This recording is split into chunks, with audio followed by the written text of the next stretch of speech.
বহু বছর ধরে এখানে মা সিদ্ধেশ্বরীর নামে প্রতি বছর পূজা দিয়ে থাকি সংসারের শান্তি কামনার জন্য এবং সন্তানদের ভালো রাখার জন্য মার কাছে আমরা প্রত্যেক বছর বারবার এসে আমরা এখানে পূজা দিয়ে থাকি।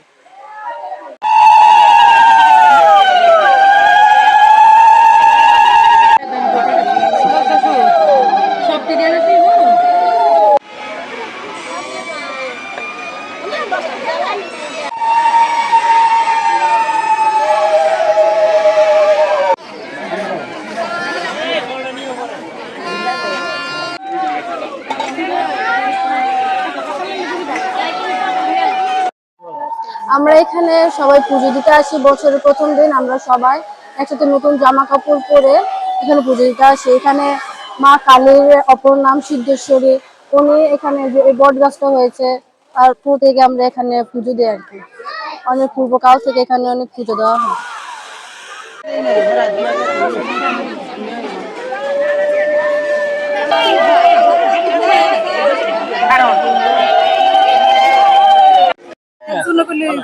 এখানে পূজা দিতে আসছি, মানে কোন সময় আসলে মানুষের কাছ থেকে শুনছি শূন্যের দিকে সবাই দিতে আসছে, আমরাও দিতে আসছি।